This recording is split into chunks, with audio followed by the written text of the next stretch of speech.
Bonjour, bienvenue sur ma chaîne YouTube.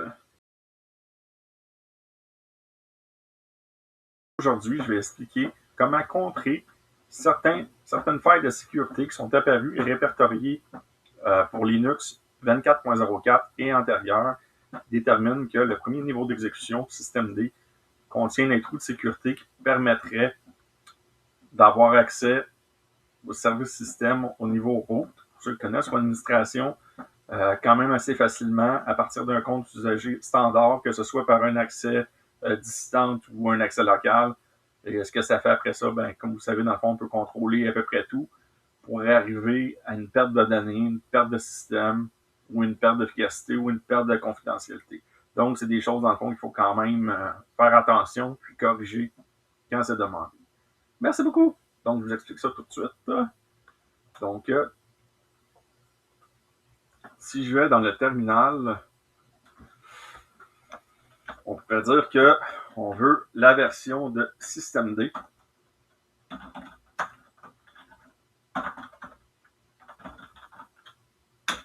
Vous voyez, comme moi ici, j'ai la version 255 et on peut voir aussi le 255.4. Ce qui est demandé justement dans le rapport de cybersécurité, c'est justement d'être à 255.4. Donc, moi, c'est parfait parce que bien sûr, je l'avais fait au préalable. Donc, si j'aurais voulu le mettre à jour, j'aurais fait sudo apt update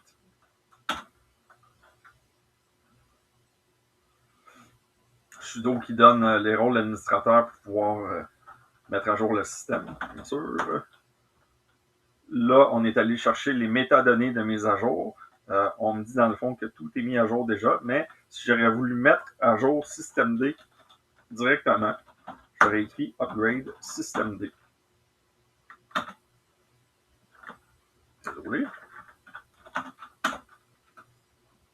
Ah, mais c'est déjà fait.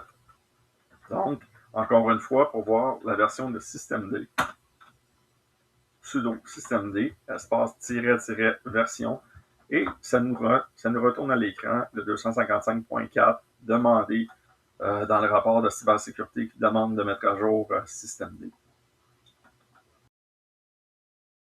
Donc, ici, on est sur le site internet accessredhat.com où ce qu'on peut voir dans le fond l'état du CVE, qui est dans le fond la faille de sécurité de systemd.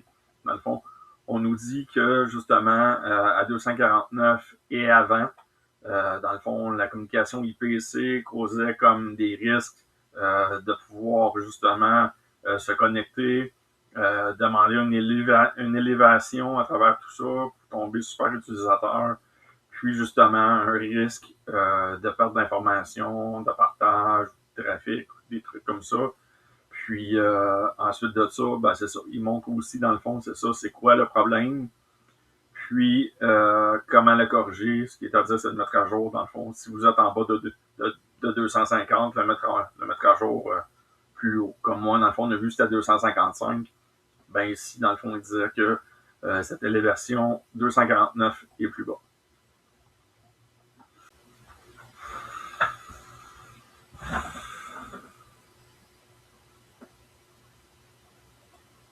Donc ici, on a un autre CVE qui est quand même assez récent.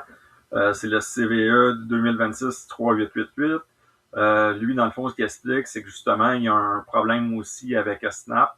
Pour ceux qui connaissent Snapd, dans le fond, c'est une source de logiciel pour Ubuntu ou autres les versions Linux comme, mettons, Debian ou en tout cas tout ce qui peut permettre l'installation de l'univers Snap. Ce que ça fait, c'est que le dommage que ça peut faire, c'est que ça peut prendre le contrôle encore une fois. Ça donne le contrôle root, administration. Vous voyez, c'est écrit ici, Ubuntu, 14.4, letter cool exploited, escalate, privilege to the root level.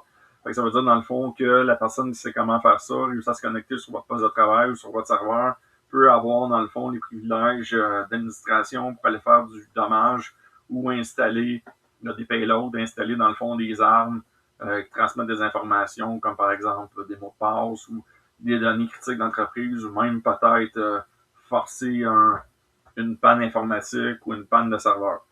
Donc, ce qu'on voit dans le fond, c'est ce qu'ils disent, c'est que Snap, à travers sa gestion des petits logiciels encapsulés, si on veut, là, ceux qui sont plus vieux ou qu'on utilise moins souvent finissent dans le fond par être moins surveillés par Snapd. Puis là, mais s'il y a un attaquant qui rentre ou un pirate, s'il y a un pirate qui rentre dans ce dossier-là, qui crée des fichiers, mettons, batch file ou des fichiers shell, qui réussit à faire ça, dans le fond, la prochaine fois qu'il va y avoir une synchronisation avec ce logiciel-là, à travers Snap, dans le fond, l'automatisme va se lancer.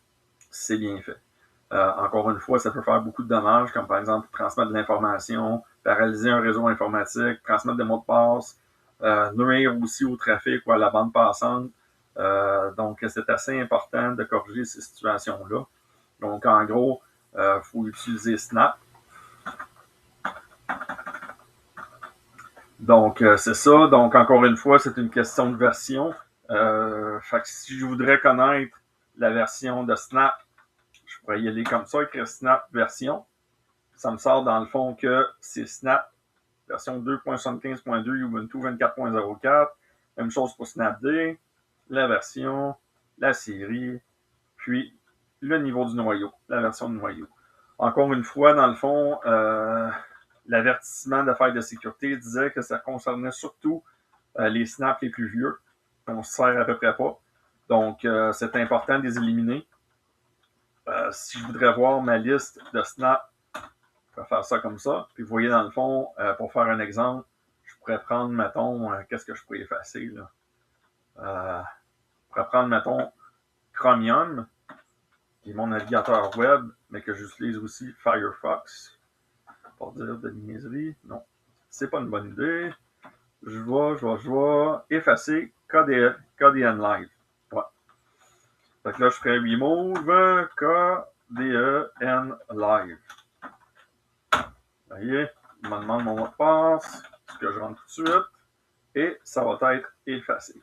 Donc, ce que vous pouvez faire, dans le fond, pour prendre la chance, c'est supprimer tous les snaps que vous utilisez rarement pour vous éviter des problèmes ou éviter, dans le fond, la mise en fonction d'un virus ou d'une attaque qui aurait été mis pendant que les vulnérabilités, étaient encore présentes sur votre ordinateur ou sur votre serveur. Donc là, si je retourne pour faire une liste, vous voyez dans le fond, mon KDE Nlive n'est plus là parce que je l'ai effacé.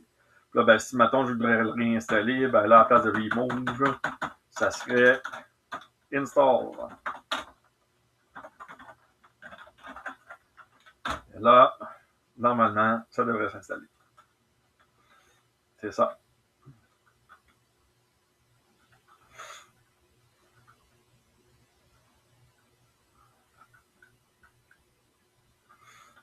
Donc, on va le laisser terminer.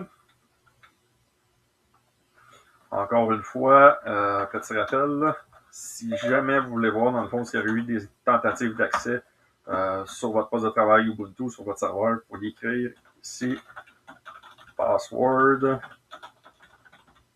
et oh, je me suis trompé. Sudo, vous voyez, parce que c'est une commande administratrice d'image, excusez, dans le fond, qui consulte tous les journaux système de l'ordinateur. Donc, c'est sûr que ça prend des permissions spéciales pour pouvoir faire ça. Donc, vous voyez, toutes les erreurs de mot de passe récentes sont ici. Donc, dans mon cas, j'en ai pratiquement pas. Donc, c'est ça. Donc, c'est ce qui m'a fait aux vidéos. J'espère que vous avez aimé. Puis, si vous avez des questions, vous pouvez me contacter par courriel ou dans les commentaires de la vidéo. Merci beaucoup.